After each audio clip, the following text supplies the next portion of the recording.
नमस्कार।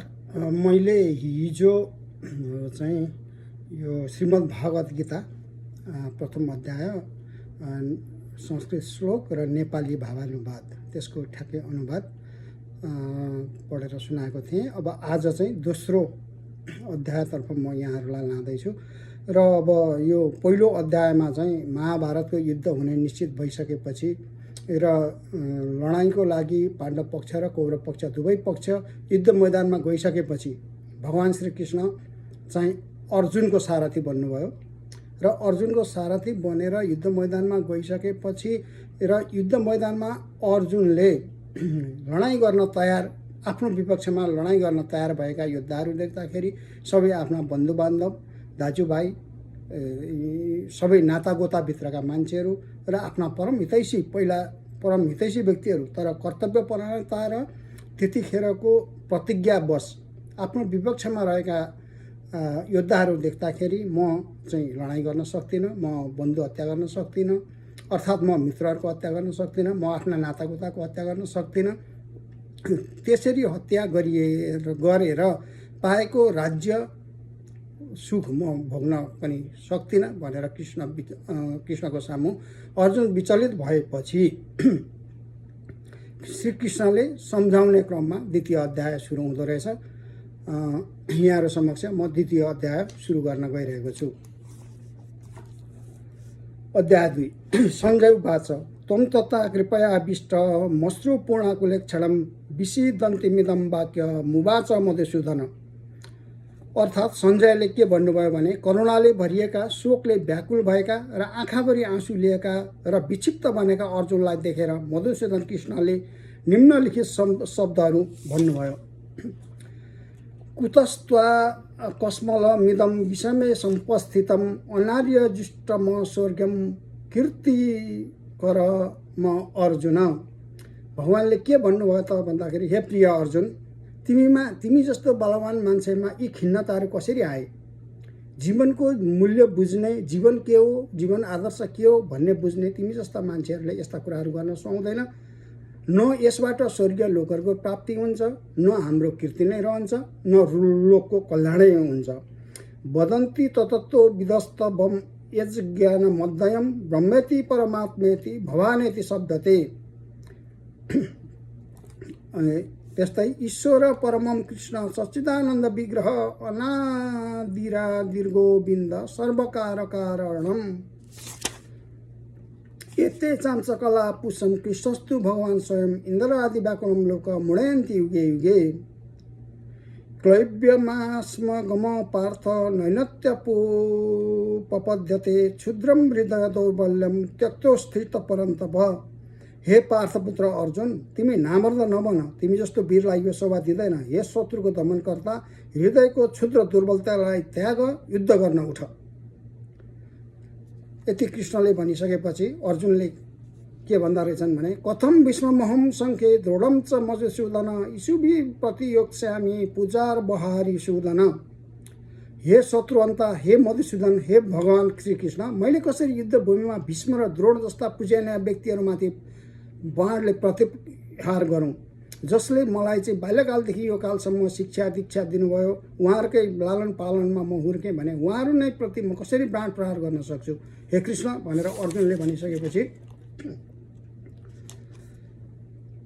अर्थात् ठुला महानुभाव गुरुजनहरूलाई मार्नुभन्दा बरु यो संसारमा भिख मागेर बाँच्नु राम्रो हो। सांसारिक लाभका इच्छुक भए पनि उनीहरू मेरा गुरुहरू हुन्। यदि उनीहरू मारिन्छन् भने हामीले भोग गर्ने हरेक वस्तु रगतले मुछिएको रक्तरञ्जित हुनेछ। गुरु न हत्वा हि महानुभावान् श्रेतो त भोक्तुं भक्षमपि लोके हत्वार्थमास्तु गुरु नै बवककं गुञ्जीय भोगान् रुधिर प्रदिग्धान्। न चैत विद्म कन्तरण्डो गरियो यद्वा जयम यदि वा नो जयेयु यानेव हत्वा च जीविषां स्ते बस्तिता प्रमुखे धृतराष्ट्र। हामीले उनीहरूलाई जिते पनि राम्रो हुने हो कि उनीहरूले हामीलाई जिते पनि राम्रो हुने हो, यो पनि हामीलाई थाहा छैन। हामी जुन धृतराष्ट्रका छोराहरूलाई मार्न चाहँदैनौँ तिनीहरू नै अहिले हाम्रो अगाडि युद्धभूमिमा उभिरहेका छन्। जो हाम्रा बन्धु हुन् उनीहरूलाई हामी मार्न चाहँदैनौँ, तर हामीले नै उनीहरूलाई मार्नुपर्ने गरी युद्ध मैदानमा अगाडि उभिएका छन् भनेर अर्जुनले भन्दा रहेछन्। कार्पण्य दोषो हतरस स्वभाव पृच्छामि त्वां धर्म सम्मूढ चेता यच्छेयस्यानि निश्चितं ब्रूहि तन्वै शिष्यतेस्तहं स्वाधि माम त्वां प्रपन्नम। अर्थात् अहिले विवेकको दुर्बलताले गर्दा मैले मेरो कर्तव्य के हो निश्चित गर्न सकिरहेको छैन। म आफ्नो सम्पूर्ण धैर्य पनि गुमाउँदैछु। यस्तो अवस्थामा मैले हजुरसँग सोधिरहेको छु, मेरा लागि सबैभन्दा राम्रो के हुन्छ त्यही भन्नुहोस्।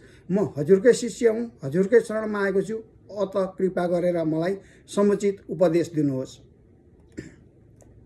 नहि प्रपश्यामि मपानुवाद एक्छोक मुक्षो भीषणमिन्द्रियाणाम अवाप्य भूमात् वसत्तमृद्धम राज्यम सुराणाम अपि चाधिपत्यम। अर्थात् मेरा इन्द्रियहरूलाई सुकाउने यो शोक हटाउने कुनै उपाय म देख्दिनँ। स्वर्गमा देवताहरू जस्तै यो पृथ्वीमा संसारभरिको निष्कण्टक र धनधान्यपूर्ण राज्य पाए पनि म योगलाई हटाउन सक्दिनँ। किवा विप्रम किवा न्याची क्षुद्र केने नये नय यही कृष्ण तत्त्ववेता सही गुरु हय। अर्थात् व्यक्ति चाहिँ वैदिक ज्ञानमा पारङ्गत होस्, तल्लो जातको होस्, सन्यासी होस् र ऊ कृष्ण सम्बन्धी विज्ञानमा दक्ष छ भने पूर्ण वा आधिकारिक गुरु हुन सक्दछ। तर कृष्ण विज्ञानमा दक्ष नभएसम्म कोही पनि गुरु बन्ने योग्य हुँदैन। वैदिक साहित्यमा पनि यस कुराको वर्णन गरिएको छ। सञ्जय वाच, फेरि सञ्जयले भन्नुहुन्छ कि एवं मुक्त ऋषि केशम गुडाकेश परन्तप नयोक्तो इति गोविन्दा मुक्त तृष्णे बबुवच। यति भनेपछि शत्रुहरूलाई दमन गर्ने अर्जुनले कृष्णसँग गोविन्द म लडाइँ गर्दिनँ, म लड्न सक्दिनँ, म लडाइँ गर्दिनँ अथवा म लड्न सक्दिनँ भनेर चुप लागेर बसे।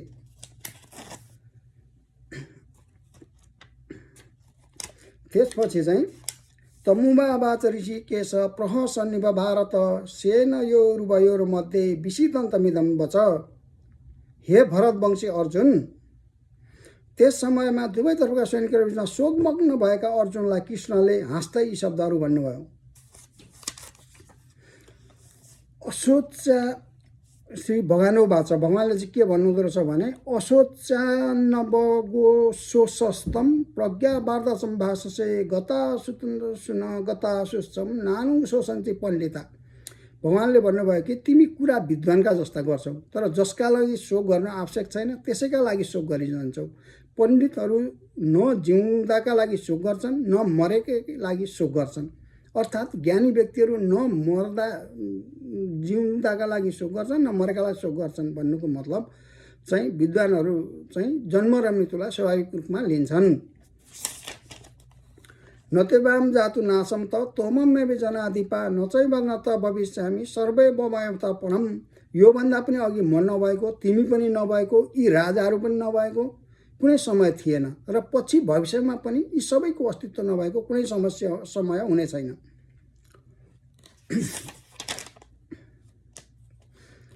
देहिनो अश्विन यथा देहे कौमारम यवनम जरा तथा देह परा देहान्तर प्राप्तिर दृढस्त्र चमुन्यति। जसरी यी शरीरधारी आत्मा निरन्तर बाल्यावस्थाबाट युवावस्थामा र युवावस्थाबाट वृद्धावस्थातिर परिवर्तन भइरहन्छ, त्यसै गरी यो आत्मा एउटा शरीरको मृत्युपछि अर्को शरीरमा स्थानान्तरित हुने गर्दछ। यस किसिमको परिवर्तनलाई देखेर धीर पुरुषहरू मोहित हुँदैनन्। अझै कृष्णजी भन्नुहुन्छ मात्रा वर्षात कौतन्य शीतोष्ण सुख दुःखदा आगमा पाइनोर नित्यस्तास्तिस्तिस्छ भारत। हे कुन्ती पुत्र, हे अर्जुन, हे वीर अर्जुन, दुःख र सुख भन्ने कुरा कालचक्रमा आउने र जाने जाडो र गर्मी ऋतु जस्तै अस्थायी विषय हुन्। यी इन्द्रिय बोधबाट उत्पन्न हुन्छन्। अत हे भरतवंशी अर्जुन, यी कुरालाई मानिसले विचलित नभइकन सहन गर्न सक्नुपर्दछ। नहिम्न व्यथ यत्यन्ते पुरुषम पुरुषर्भव समदुःख दुःखम धीरम सोममृत त्वया कल्पते। अर्थात् हे पुरुष, हे पुरुष श्रेष्ठ अर्जुन, जुन व्यक्ति सुख र दुःखबाट विचलित हुँदैन र दुवै अवस्थामा समान रहन्छ त्यो व्यक्ति निश्चय नै मुक्ति पाउन योग्य हुन्छ। नासतो विद्यते भावो नाभावो विद्यते सत उभयोरपि दृष्टिन्तस्तोनस्तदसर्षिभि। असत वस्तु भनेको भौतिक शरीरको कुनै पनि चिज स्थायित्व छैन। अर्थात् यो शरीरमा जति पनि भौतिक चिजहरू छन्, भौतिक शरीर छ, त्यो सतत नष्ट भएरै जान्छ। तर आत्माको कुनै परिवर्तन हुँदैन। आत्मा र शरीर दुवै प्रकृतिका अध्ययन गरेर परतत्त्वदर्शीहरूले पनि यस्तो निष्कर्ष निकालेका हुन्। अविनाशी तु तद्विधि येन सर्वमिदं ततं विनाशमव्यगयासस्य न कश्चित् कर्तुर्महति। अर्थात् जो सम्पूर्णका शरीरहरूमा व्याप्त छ त्यसलाई तिमीले अविनाशी सम्झाउनु पर्दछ। यो अव्यय आत्मालाई कसैले पनि नष्ट गर्न सक्दैन। जो मारिने हो त्यो त देह मात्रै हो, आत्मा कहिल्यै पनि मर्दैन। बालाग्रसत भाग्यस्य सतता कल्पितस्य च भागो जीवस विज्ञेय सचानन्ताय कल्पते। एउटा रौँको टुप्पालाई 100 भागमा बाँडेर फेरि प्रत्येक भागलाई 100 खण्डमा टुक्र्याउँदा जत्रो भाग बाँकी रहन्छ, आत्माको आकार पनि त्यत्रै छ। केशाग्रत भाग्यस्य शतांश सादृशात्मक जीव सूक्ष्म रूपोदयतम संख्यातीतो हि चित्कण। आत्मारूपी परमाणुहरूका अनन्त कणहरू छन् जसको आकार रौँको टुप्पाको 10,000 भागको 1 भाग जत्रो छ।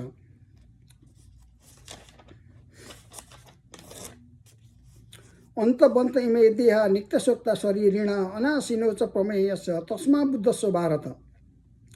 अविनाशी अपरिमेय र शाश्वत जीवात्माको भौतिक शरीर नाशवान छ। त्यसैले हे भरत वंश अर्जुन, तिमीले कोही मर्छ कि भनेर चिन्ता गर्नु पर्दैन।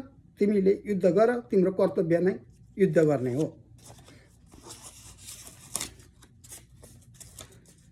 न एनं व्यति हन्तारम यसमै न मन्यते हतम उभौ तौ न बिजानितो नायम हन्ति न हन्यते। जसले जीवात्माहरूलाई मार्ने ठान्दछ, जसले यसलाई मर्नेवाला ठान्दछ, ती दुवै अज्ञानी हुन्। यो आत्मा न मर्दछ न मारिन्छ। वेदा विनाशिनम नित्यम यन मजव्यम कथम स पुरुषम पार्थम घातयन्ति हन्तिकम। अर्थात् हे पार्थ, हे अर्जुन, जसले यो आत्मा अविनाशी छ भन्छ, नित्य छ भन्छ, अजन्म छ भन्छ, अव्यय छ भन्छ भन्ने जान्दछ, त्यसले कसरी कसैलाई मार्न वा मार्न लगाउन सक्ला।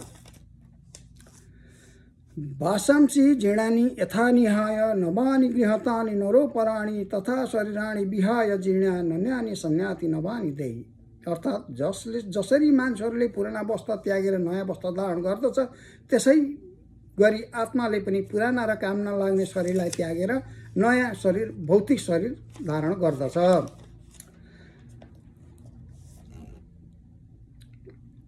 समाने वृक्ष पुरुषो निमग्नो नियसा सोचति मुह्यमान जुष्ट यदा पश्यसि यस्य महिमा निम्नमिति विति शोक। नैनं छिद्राणि शस्त्राणि नैनं दहकी पावक न चैनं क्लेदयो त्यापो न शोषो यति मारत। यो आत्मालाई न कहिल्यै कुनै हतियारले टुक्राउन सकिन्छ, न आगोले डढाउन सकिन्छ, न पानीले निभाउन सकिन्छ, न हावाद्वारा उडाउन अथवा सुकाउन नै सकिन्छ। अक्षेद्यो यमदायो यमक्लेद्यो शोष्येव च नित्य सर्वगत स्थारु न चौलयम सनातन। यो व्यष्टि आत्मा कहिल्यै नफुट्ने, न डढ्ने, न भिज्ने, न सुक्ने, न उड्ने हुन्छ। यो आत्मा सधैँ रहिरहन्छ, सर्वव्यापक छ, अपरिवर्तनशील छ, अचल छ र सर्वदा एकै नाशको छ। अभक्त्यो अयमचिन्न्यो यमविकार्यो यमुच्यते तस्मादेवं विदित्वेन नानुशोचितुमर्हसि। अर्थात् यो आत्मालाई अव्यक्त, अचिन्त्य र अपरिवर्तनीय भनिन्छ। यो कुरा बुझेर पनि तिमीले हे अर्जुन भौतिक शरीरका लागि शोक गर्नु हुँदैन। अथ चैनम नित्यजातम नित्यम च मन्यते मृतम तथापि तम महाबाहो नैनौ शोचितुमर्हसि। अर्थात् यदि तिमीले आत्मालाई सधैँ जन्मिरहने र सधैँ मरिरहने ठान्छौ भने हे महाबाहु अर्जुन, तिमीले यसका लागि शोक गर्नुपर्ने कुनै कारणै छैन। अझै अर्जुनलाई सम्झाउँदै भगवान श्रीकृष्ण भन्नुहुन्छ, जातस्व हि तध्रुवो मृत्युम ध्रुव जन्म मृत्युस्य च तस्मात् परिहार्यार्थे नतम शोचितुमर्हसि। अर्थात् जो जन्मिएको छ त्यो अवश्य मर्छ, मरेपछि फेरि अवश्य जन्मिन्छ। अत यो नगरी नहुने कर्तव्यको पालना तिमीले गर्नै पर्छ, यसमा शोक गर्न हुँदैन। अर्थात् मान्छे जन्मिन्छ मर्छ, यो स्वाभाविक हो र नमरिकन पुनर्जन्म हुँदैन र यो नियमित चल्ने प्रक्रिया हो र यो चाहिँ तिम्रो कर्तव्य पनि हो। अव्यक्त्यादीनि भूतानि व्यक्त्यमदानि भारत अव्यक्त निर्धनानि तत्रका परिवेदना। अर्थात् जन्मिनु भन्दा अगाडि सबै जीवहरू अव्यक्त अवस्थामा हुन्छन्। जन्मिएर नमरुन्जेलको मध्य अवस्थामा यिनीहरू व्यक्त हुन्छन् र मरेपछि फेरि अव्यक्त नै हुन्छन्। अत यसमा शोक गर्नुपर्ने के आवश्यकता छ र अर्जुन? आश्चर्यवत् पश्यति कश्चिदेनम् आश्चर्यवद् वदति तथैव चान्य आश्चर्यवत् चैन्न मन्य शिलोति श्रीप्यापेन वेदम च नैव करिच। अर्थात् यो आत्मालाई कसैले आश्चर्यको रूपमा हेर्छन्, कसैले आश्चर्यका रूपमा व्याख्या गर्छन्, कसैले आश्चर्यका रूपमा बारे सुन्छन्, तर कोही यसका बारे सुनेर पनि केही बुझ्न सक्दैनन्।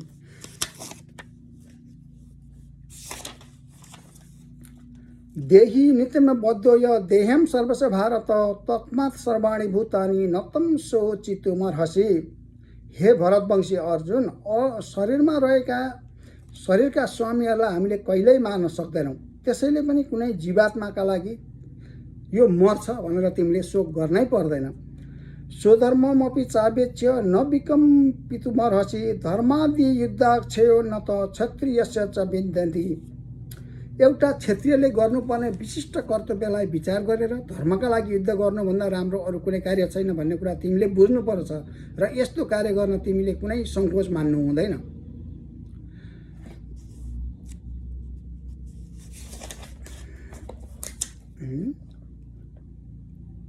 यदृच्छां चोपपन्नं स्वर्गद्वारमावृतं सुखिनः क्षत्रिया पार्थ लभन्ते युद्धमिदृशम्। हे पार्थ, स्वत प्राप्त हुन आएको स्वर्गको खुलेको ढोका जस्तो यस्तो युद्धको अवसर अत्यन्त सुखी हो। भाग्यशाली क्षत्रियहरूले मात्र प्राप्त गर्दछन्। अथ चेत्तो मिमं धर्मं सङ्ग्रामं च करिष्यसि तत स्वधर्म किस्तिश्च हित्वा पापमवास्यसि। अर्थात् हे अर्जुन, तिमीले केही गरेर तिमी पनि यो युद्धरूपी धार्मिक कर्तव्य पुरा गरेनौ भने तिमीलाई आफ्नो पालन कर्तव्य नगरेको पाप लाग्नेछ र तिमीले चाहिँ क्षेत्रीय धर्मबाट च्युत भएको बुझिनेछ र तिमीले एउटा योद्धाको रूपमा पाएको यश कीर्ति पनि गुमाउनेछौ। अकीर्ति चापि भूतानि कथयस्यन्ति ते व्यवयाम सम्भावितस्य च कीर्ति मरणादतिरतिच्यते। त्यसैले अर्जुन, यदि तिमी युद्धबाट विमुख भयौ भने, यो युद्धबाट तिमी पछाडि हट्यौ भने मानिसहरूले सधैँ तिम्रो अपयशको वर्णन गर्नेछन्। एउटा सम्मानित व्यक्तिका लागि अपयश भन्ने कुरा मृत्युभन्दा पनि बडा कष्टकर हुन्छ। भयाद्रणादुपरतं मस्यन्ते त्वं महारथा येषां त चम्बौ मतो भूत्वां यास्यसि लाघवम्। अर्थात् जुन महारथीहरूले तिम्रो नाम र इज्जतलाई अत्यन्त आदर गरेका छन्, हे अर्जुन, आजसम्म तिनीहरूले भोलिदेखि तिमीलाई युद्धबाट डराएर भएको ठानेर तिमीलाई तुच्छ, लाछी र कायर सम्झिनेछन्। अवाच्य वादंसं बहुन् वदुष्यति तवाहिता निन्दन्तस्तव समार्थं ततो दुःखतरं नु किम्। तिम्रा शत्रुहरू तिम्रो पुरुषार्थको उपहास गर्दै अनेकौं दुर्वचनहरू भनेर तिम्रो निन्दा गर्दैछन्। त्यो भन्दा कष्टदायी कुरा तिम्रा निम्ति अरू के होला। हतो वा प्राप्यसि स्वर्गम जित्वा च मोक्षसे मयिं तस्मादुत्तिष्ठ कौन्तेय उद्याय कृतनिश्चय। त्यसैले हे कुन्ती पुत्र, तिमी युद्धमा मार्यौ भने पनि तिमीले स्वर्गलोक पाउनेछौ, यश पाउनेछौ, इज्जत पाउनेछौ, सम्मान पाउनेछौ र युद्ध नै तिमीले जित्यौ भने पृथ्वीको राजभोग गर्न पाउनेछौ। त्यसैले दृढ सङ्कल्पका साथ उठ र युद्ध गर। सुख दुखे समय कृत्वा लाभ लाभौ जया जयौ ततो युद्धाय युजस्व नैवं पापमा वाप्यसि। अर्थात् सुख दुःख लाभ हानि विजय पराजय सम्बन्धी विचारै नगरी तिमी युद्धका लागि युद्ध गर। यसो गर्यौ भने तिमीलाई कुनै पाप लाग्ने छैन। चाहे परिमाण जेसुकै आओस्, तिम्रो जय होस् अथवा पराजय होस्, दुवैमा तिम्रो क्षत्रिय धर्मले तिमीले युद्ध गर्नै पर्छ भन्ने अर्जुनलाई श्रीकृष्णले भन्नुभयो। यसा ते विमिता स्याङ्खे बुद्धिर्योगतिमा शृणु बुद्धायुक्तो गया पार्थ कर्मबन्धन प्रयायसी। यसरी विश्लेषणात्मक अध्ययनद्वारा मैले तिमीलाई यो ज्ञानको वर्णन गरेँ। अब म निष्काम कामको वर्णन गर्दछु, सुन हे अर्जुन, हे पार्थ। यदि तिमीले यही ज्ञानमा रहेर कर्म गर्यौ भने तिमीलाई आफूलाई कर्मबन्धनबाट मुक्त गर्न सक्नेछौ।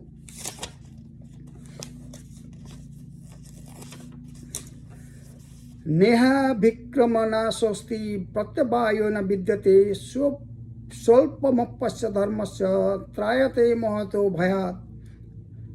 यस प्रयासमा न कुनै हानि छ न विघ्न नै। यो मार्गमा गरिएको सानो प्रगतिले पनि व्यक्तिलाई अत्यन्त भयानक किसिमको भयबाट मुक्त गराइदिन्छ।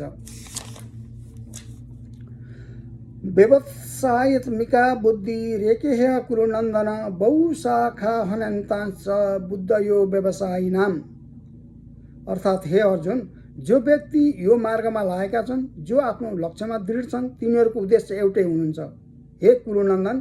तर जो दृढ प्रतिज्ञा छैनन् तिनीहरूको बुद्धि भने अनेक शाखाहरूमा विभाजित हुन्छ र परिणाम पनि विभाजितै आउँछ। यसी यामीमा पुष्पिता वाचम प्रबोधन्त विपरिश्चित देववादरता पार्थम नान्यदस्तितिवादिन। अर्थात् अल्पज्ञानी व्यक्तिहरू वेदका अलङ्कारिक वचनहरूप्रति अति आसक्त हुन्छन्। यहाँ स्वर्ग प्राप्ति गराउने, राम्रो जन्म, शक्ति, यस्तै अन्य कुराहरू प्राप्त गराउने र धेरै किसिमका सकाम कर्महरू बताइएका छन्। इन्द्रिय भोग र सम्पन्न जीवनको चाहना राख्ने व्यक्तिहरू योभन्दा ठुलो अरू केही छैन भन्ने गर्दछन्। भोग ऐश्वर्य प्रसक्तानां तया परितचेतसां व्यवसायित्मिका बुद्धि समाधौ न विधीयते। अर्थात् जसको मन इन्द्रिय भोग र सांसारिक वैभवप्रति अत्यधिक आसक्त छ र जसलाई यस्ता वस्तुहरूले मोहित गर्दछ, त्यस्ता व्यक्तिहरू भगवानको अटल भक्तिमा दृढ हुनै सक्दैनन्।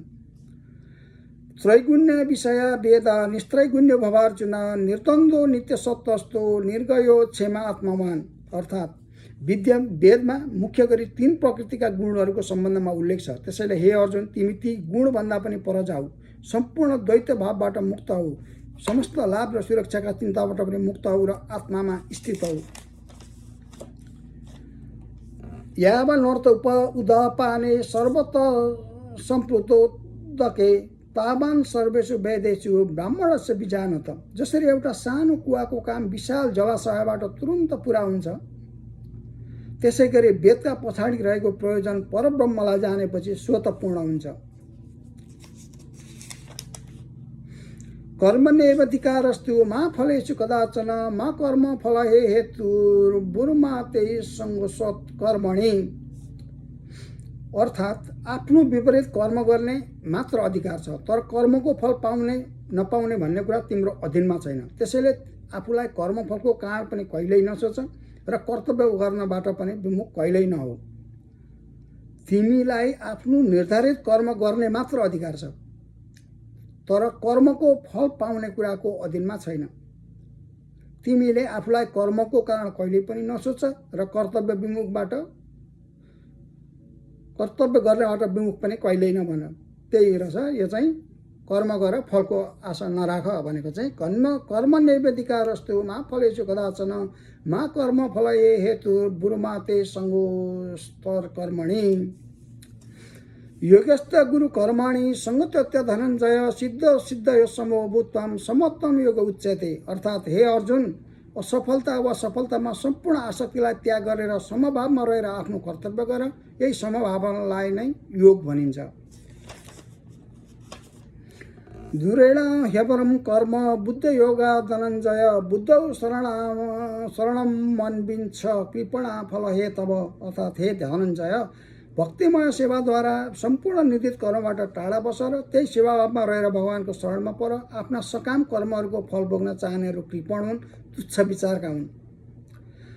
बुद्धियुक्तो जहातिह उभे सुकृत दुष्कृते तस्माद्योगाय युजस्व योग कर्मसु कौशलम। अर्थात्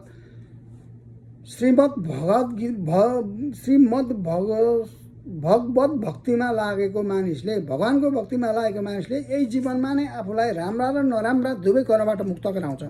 त्यसैले तिमी भक्तियोग प्राप्त गर्ने प्रयत्न गर, किनभने सम्पूर्ण कर्ममा कुशलता नै योग हो। कर्मजं भुक्तियुक्ता हि फलं त्यक्ता मनीषिण जन्म बन्धर विनिर्मुक्ता पदम गच्छन्तनायनम। जसरी भगवानको भक्तिमा रहेका तल्लीन रहेर महर्षिहरू वा भक्तहरूले आफूलाई संसारिक कर्मका प्रतिफलबाट मुक्त गर्छन्, यसरी नै जन्म र मृत्युका चक्रबाट मुक्त भएर तिनीहरूले सम्पूर्ण दुःखभन्दा परको अवस्था प्राप्त गर्दछन्।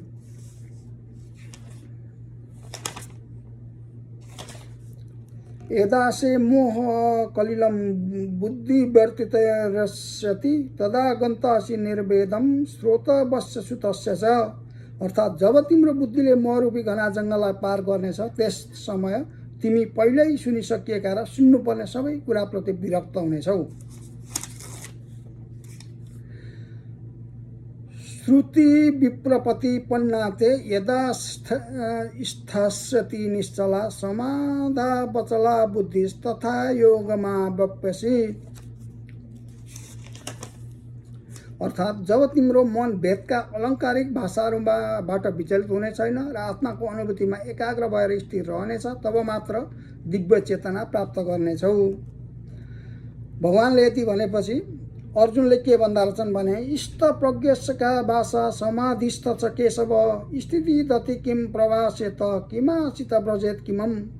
अझै पनि हे कृष्ण, अध्यात्ममा लिनु भएका व्यक्तिको पहिचान के हो? ती कसरी बोल्दछन्, तिनको भाषा कस्तो हुन्छ, ती कसरी बस्दछन् अनि कसरी हिँड्दछन्? भगवान भन्नुहुन्छ प्रजाहात यदा कामान सर्वान् पार्थ मनोगतान् आत्मन्येवात्मना तुष्ट स्थित प्रज्ञस्तदोच्यते। भगवानले भन्नुभयो कि हे पार्थ, हे अर्जुन, जब मानिसले मानसिक चिन्तनबाट इन्द्रिय तृप्तिका लागि उठ्ने सबै किसिमका इच्छाहरूलाई त्यागिदिन्छ र त्यसरी पवित्र हुन पुगेको उसको मनले आफ्नै आत्मामा परम सन्तुष्टि प्राप्त गर्न थाल्दछ अनि मात्र त्यस्तो व्यक्तिलाई पावन तथा दिव्य चेतनामा अवस्थित मानिन्छ।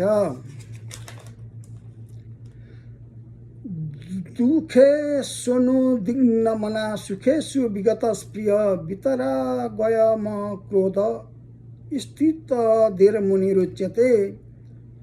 अर्थात् तीन तापहरूका बीचमा रहँदा पनि जसको मन विचलित हुँदैन वा सुखमा हुँदा पनि मन प्रफुल्लित हुँदैन, जो डर क्रोध र आसक्तिबाट मुक्त छ त्यसैलाई स्थित प्रज्ञ सन्त अथवा महात्मा भनिन्छ। यहाँनिर चाहिँ तीन किसिमका तापहरू चाहिँ मन विचलित नहुने, सुखमा अनुराग नहुने, आसक्तिबाट मुक्त हुने र मन स्थिर भएको भनिँदो रहेछ। न सर्वस्त्राण विष्णे हस्तप्राय शुभाशुभम नाभिनन्दति न देष्टि तस्य प्रज्ञा प्रतिष्ठिता। अर्थात् यस भौतिक संसारमा जसले असल कुरा प्राप्त हुँदा हर्षित हुने र अशुभ कुरा आइपुग्दा घृणा गर्ने गर्दैन, त्यही नै पूर्ण ज्ञानमा अवस्थित भएको व्यक्ति हो। यदा संगरते चायम कुर्मोग्नानि सर्वश इन्द्रियाणि इन्द्रियार्थेभ्य तस्य प्रज्ञा प्रतिष्ठिता। अर्थात् जसरी कछुवाले आफ्ना अङ्गहरूलाई खुम्च्याएर खोलभित्र समेट्छ, त्यसै गरी जसले आफ्ना इन्द्रियहरूलाई तिनका विषयबाट खिच्दछ त्यही व्यक्ति नै दृढतापूर्वक पूर्ण चेतनामा स्थिर रहन्छ। विषया विनिर्वर्तन्ते निराहारस्य देहिन रजज वर्जरसो पश्यम परम दृष्ट निवर्तते। अर्थात् कुनै देवधारी जीव इन्द्रिय भोगबाट मुक्त भए पनि उसमा त्यसको वासना भने रहिरहन्छ। तर यदि त्यो भन्दा पनि उत्कृष्ट रसको स्वाद उसले पायो भने विषय भोगको अभिरुचि समाप्त हुन्छ र ऊ कृष्ण चेतनामा स्थिर हुन्छ। यततो यपि कौन्तन्य पुरुषस्य विपश्रित इन्द्रियाणि प्रमाथिनी हरन्ति प्रसवम मन। हे अर्जुन, इन्द्रियहरू कति बलवान र वेगवान छन् भन्ने कुरा तिनीहरूलाई नियन्त्रण गर्ने प्रयत्नशील विवेकी मानिसहरूको मनलाई पनि तिनले बलपूर्वक हरण गरिदिन्छन्।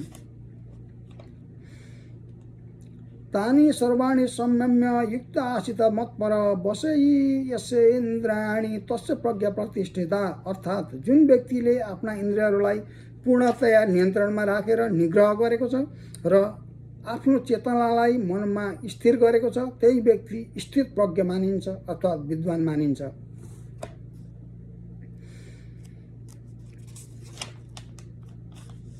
धायतो विषयान् पुष सङ्गस्तेषु प्रजायते सङ्गात् सञ्जायते कामात् क्रोधो अभिजायते।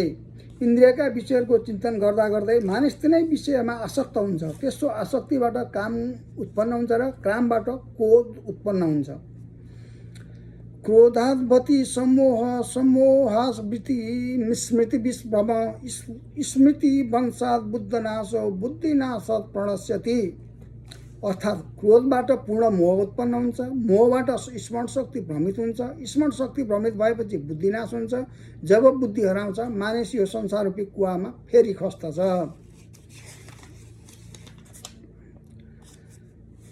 रागदेश वियुक्तस्तु विषयानिन्द्रियैश्चरन् आत्मवशैर्विधिर्धात्मा प्रसादमधि गच्छति। अर्थात् सम्पूर्ण राग र देशबाट मुक्त भएको र स्वतन्त्र नीति नियमहरूद्वारा आफ्ना इन्द्रियहरूलाई नियन्त्रण गर्न सक्ने व्यक्तिले भगवानको पूर्ण कृपा प्राप्त गर्न सक्दछ। प्रसादे सर्वदुःखानां हानिरस्यो प्रजायते प्रसन्न चेतसो ह्यास्यो बुद्धि पर्यवतिष्ठते। अर्थात् यसरी कृष्ण भावनामा सन्तुष्ट रहने, भगवानको आराधनामा सन्तुष्ट रहने व्यक्तिका लागि संसारका तिनै किसिमका भौतिक कष्टहरू धेरै टिक्दैनन्।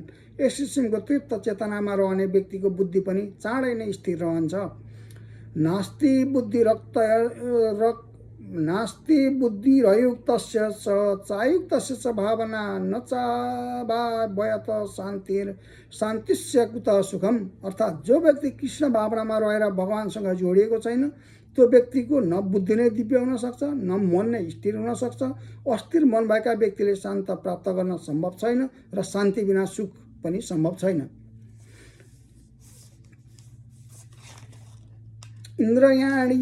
इन्द्रियाणां हि हरतां यन्मनोनुदि विधीयते तस्य हरति प्रज्ञां वायुर्नावमिवाम्बसि। जसरी पानीमाथिको ढुङ्गालाई शक्तिशाली हावाले उत्याएर एकातिर पुर्याइदिन्छ त्यसै गरी विचरणशील इन्द्रियहरूमध्ये कुनै एकमा एकाग्र भएको मनले मानिसको बुद्धिलाई नै हरण गरिदिन्छ।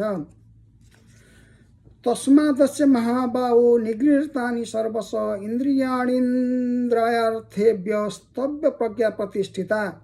त्यसैले हे महाबाहु, हे अर्जुन, जसका इन्द्रियहरू खुला विषयबाट पूर्णत हटेर नियन्त्रणमा आएका छन् त्यसैको बुद्धिलाई निसन्देह स्थिर बुद्धि मान्नु पर्दछ। या निशा सर्वभूतानां तस्यां जागर्ति संयमी यस्यां जागृति भूतानि सा निशां पश्यतो मुने। अर्थात् जुन समयमा सबै जीवहरूका लागि रात्रि हुन्छ त्यसमा आत्मसंयमी पुरुष जागृत रहन्छन् र सबै जीवहरू जाग्ने समय आत्मदर्शी मुनिका लागि रात्रि हुन्छ। अपूर्यमाण मचिला प्रतिष्ठम समुद्रमाप प्रविशन्ति यद्दत् तद्दत् कामायं प्रविशन्ति सर्वे सशान्ति माप्नोति न च कामयामि। अर्थात् जसरी सधैँ परिपूर्ण र अचल रूपमा प्रतिष्ठित समुद्रमा नदीहरू प्रवेश गर्दछन् त्यसै गरी स्थिर चित्त भएका व्यक्तिहरूका हृदयमा अनेक इच्छाहरू नित्य प्रवेश गर्दछन् र बिलाउँछन्। त्यसैले स्थिर व्यक्तिले मात्र शान्ति प्राप्त गर्दछन् तर विषयको इच्छा भएका व्यक्तिले पनि त्यो शान्ति पाउँदैनन्। विहाय कामान्य सर्वान् मां सरति स निष्प्रिय निर्ममो निरहङ्कार स शान्तिमधि गच्छति। जसले इन्द्रिय तृप्तिका सबै चाहनाहरूलाई त्यागिदिएको छ, जो इच्छाहरूबाट मुक्त छ, जसले सम्पूर्ण ममतालाई नै त्यागिदिएको छ र अहङ्कार शून्य बनेको छ त्यही व्यक्तिले मात्र वास्तविक शान्ति प्राप्त गर्न सक्दछ। एषा वामी स्थिति पार्थम नैनां प्राप्य विहुमति स्थित्वा सामन्तकाले अपि ब्रह्म निर्माणमुच्छति। अर्थात् यो आध्यात्मिक तथा ईश्वरीय जीवनको मार्ग हो जसलाई प्राप्त गरेपछि मानिस मोहित हुँदैन। हे पृथा पुत्र अर्जुन, जीवनको अन्तिम समय अवस्थामा पनि यस्तो स्थितिमा पुग्ने मानिस भगवानको धाममा प्रवेश गर्न सक्दछ। यसो भनेर चाहिँ भगवान श्रीकृष्णले अर्जुनलाई श्रीमद् भागवत गीताको दोस्रो अध्यायमा चाहिँ युद्धको निम्ति उत्प्रेरित गर्नुहुँदो रहेछ। र यसको सात संक्षेप चाहिँ दोस्रो अध्यायको सात संक्षेप चाहिँ के रहेछ भन्दाखेरि चाहिँ अर्जुनले कृष्णलाई शिष्यको रूपमा स्वीकार गर्नुहुन्छ अर्जुनले आफूलाई कृष्णको शिष्यको रूपमा स्वीकार गर्नुहुन्छ। कृष्णले अर्जुनलाई अविनाशी आत्मा र विनाशशील भौतिक शरीरका बिचमा रहेको आधारभूत अन्तरको व्याख्या गर्दै उपदेश दिनुहुन्छ। भगवानले अर्जुनलाई देहान्तरणको प्रक्रिया, ब्रह्मको निष्काम सेवाको प्रकृति र स्वरूप सिद्ध व्यक्तिका विशेषताहरूका बारेमा व्याख्या गर्नुहुन्छ र युद्धको निम्ति चाहिँ उत्प्रेरित गर्नुहुन्छ। युद्ध गर्दा पनि अधर्मीहरूको नाश गर्नु धर्मकै पक्षमा हुन्छ र त्यसैले धर्मको बाटोमा अर्जुन रहेको हुनाले हे अर्जुन तिमीले युद्ध गर्नै पर्छ, यो युद्धको निम्ति तयार हुनै पर्छ भन्ने कृष्णको भनाइरहेको रहेछ। हवस् त, तेस्रो अध्याय समाप्त भयो। नमस्कार।